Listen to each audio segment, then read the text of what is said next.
Bonjour à toutes et bonjour à tous, très chères auditrices et très chers auditeurs. Bienvenue à tous et chez Astro Curieux. Alors, nous allons continuer le prochain quiz, donc le 7e et le 8e quiz, qui correspond à la playlist des trous noirs. Il me semble que dans l'épisode précédent, à la fin, j'avais dit qu'il y avait les 7 quiz qui ont déjà été réalisés, alors qu'en fait, il n'y en avait que 6, mais je pense que vous l'aviez remarqué. Donc là, cette fois-ci, nous allons nous concentrer sur le 7e et le 8e quiz. Vous avez remarqué que les épisodes sont très très longs, non seulement à réaliser, mais en plus, en termes d'explication, ça prend du temps. Et voilà, si vous appréciez, en tout cas, c'est ce que je vois, il y a quand même pas mal de vues et pas mal de likes et de commentaires. Donc voilà, je trouve ça plutôt sympa. Et en plus, ça fait une piqûre de rappel sur cette fameuse playlist des trous noirs. Et d'ailleurs, pour rappel, si vous souhaitez avoir encore beaucoup plus d'informations, vous avez la playlist des trous noirs en mode un petit peu expert, où vraiment tout est détaillé, vraiment bien expliqué, bien détaillé. Ce sont des gros épisodes, mais voilà, si vous voulez vraiment plus d'informations, n'hésitez pas à y aller. Allez, commençons de suite avec le 7e quiz. Alors, concernant donc ce 7e quiz, on a vu dans la playlist des trous noirs pour les nuls comment ces fameux trous noirs modifient l'espace et le temps autour d'eux en raison de leur gravité intense. Donc on va voir si vous avez bien compris la notion de courbure de l'espace-temps. Alors, la question, c'était donc de comment la gravité d'un trou noir affecte-t-elle l'espace-temps autour de lui.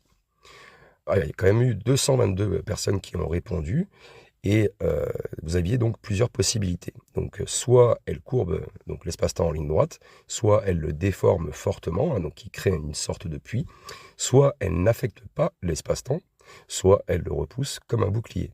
Donc vous avez été 5% pour la première possibilité à choisir cette possibilité, 91% pour la deuxième possibilité, 2% pour la troisième et 2% pour la quatrième. Alors bien évidemment, la bonne réponse est elle le déforme fortement, qui crée donc une sorte de puits. Et donc je vais essayer de vous détailler un petit peu tout ça. En gros, la gravité d'un trou noir, elle déforme l'espace et le temps environnant de manière extrême. Cette déformation, elle est décrite par la relativité générale d'Albert Einstein, selon laquelle en fait la gravité n'est pas une force traditionnelle, mais plutôt une courbure de l'espace-temps qui est causée par la masse. Alors pourquoi cette réponse est correcte? Tout d'abord, nous avons la déformation en forme de puits. Un trou noir, en raison de sa densité extrême, va exercer une gravité si intense qui va courber donc l'espace-temps au point de créer une sorte de puits. Et cette déformation, elle est souvent représentée graphiquement comme un entonnoir ou un trou par exemple dans une feuille tendue, bien qu'il faille imaginer cette déformation en 3 dimensions. Alors bien sûr, vous avez aussi l'effet sur l'espace. L'espace autour du trou noir, il est comprimé et déformé. Donc du coup, il va forcer les trajectoires des objets, et même la lumière, à s'incurver. Et ça, c'est ce qu'on appelle en fait la courbure gravitationnelle. Et c'est ce qui est à l'origine des phénomènes comme les lentilles gravitationnelles. Puis vous avez aussi l'effet sur le temps.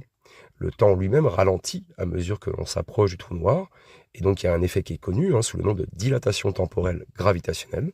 Et donc pour un observateur distant, le temps semble ralentir pour un objet qui s'approche du trou noir. C'est une manière aussi de voyager dans le temps, si vous voulez. Alors pourquoi les autres réponses sont incorrectes? Vous avez quand même été donc 5% à choisir elle le courbe en ligne droite. Alors oui, c'est incorrect bien sûr, puisque la gravité d'un trou noir ne courbe pas en fait l'espace-temps en ligne droite, mais plutôt dans une forme complexe et concentrée en fait autour du trou noir. Donc la courbure, elle est bien plus forte près du trou noir que loin de lui. Et du coup, donc comme je vous l'ai dit, ça crée une forme de puits et non une ligne droite. Alors 2%, vous avez été à répondre pour la deuxième possibilité, pour la possibilité, elle n'affecte pas l'espace-temps. Alors, c'est incorrect, bien sûr, puisque tout objet massif déforme l'espace-temps et les trous noirs, avec leur densité extrême, le déforment de manière incomparable, en fait. Donc, dire qu'un trou noir n'affecte pas l'espace-temps va à l'encontre de la théorie de la relativité générale et même des observations que l'on a actuellement. Et vous avez été 2% à répondre, elle le repousse comme un bouclier. Alors, la gravité, c'est pas une force répulsive, en fait. Elle est uniquement attractive. Donc les trous noirs, ils attirent la matière et courbent l'espace-temps vers leur centre. Il n'y a pas d'effet de bouclier. Allez, des petits points clés pour retenir la bonne réponse. Tout d'abord, on a l'effet de courbure extrême. La gravité d'un trou noir, elle déforme l'espace-temps en une forme de puits, donc où les objets suivent des trajectoires incurvées. Ensuite, vous avez la relativité générale. Donc la courbure de l'espace-temps, c'est une conséquence directe des masses extrêmes des trous noirs qui sont prévues par Einstein. Et ensuite, le troisième point clé, c'est la dilatation temporelle. Donc l'espace-temps autour d'un trou noir est tellement déformé en fait que le temps lui-même ralentit à mesure que l'on s'en approche. Et vous voyez que cette question, en fait, elle met vraiment en lumière l'un des aspects les plus fascinants des trous noirs, c'est justement leur capacité à modifier la structure même de l'univers autour d'eux. Et ça illustre également aussi l'importance des théories d'Albert Einstein pour comprendre ces phénomènes extrêmes. Alors il y a d'autres scientifiques aussi qui ont réfléchi à tout ça. Voilà. Passons à la 8e question.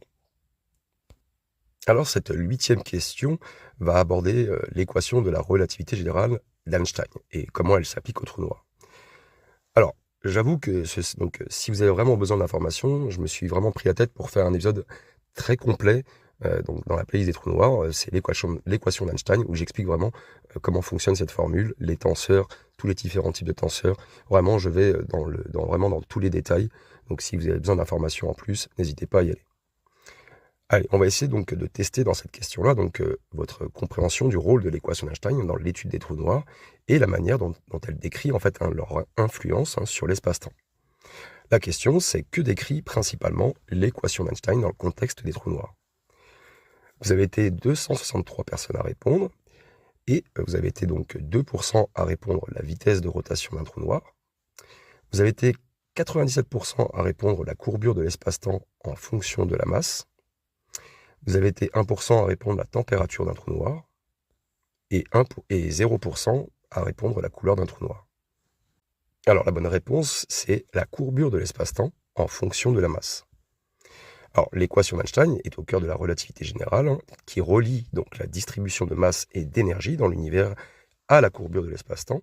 Et donc dans le contexte des trous noirs, cette équation, elle explique comment une masse extrêmement concentrée, comme celle d'un trou noir, comment elle déforme en fait l'espace-temps de manière intense, donc qui crée donc un puits gravitationnel et qui va piéger donc tout ce qui franchit l'horizon des événements. Alors pourquoi cette réponse est correcte? Vous avez plusieurs points. Tout d'abord, la relation entre la masse et l'espace-temps. Je vais vous mettre à l'écran donc l'équation d'Einstein qui est souvent représentée sous cette forme-là. Et donc, dans le cas d'un trou noir, la masse énorme engendre une courbure extrême de l'espace-temps qui explique la gravité intense autour de lui.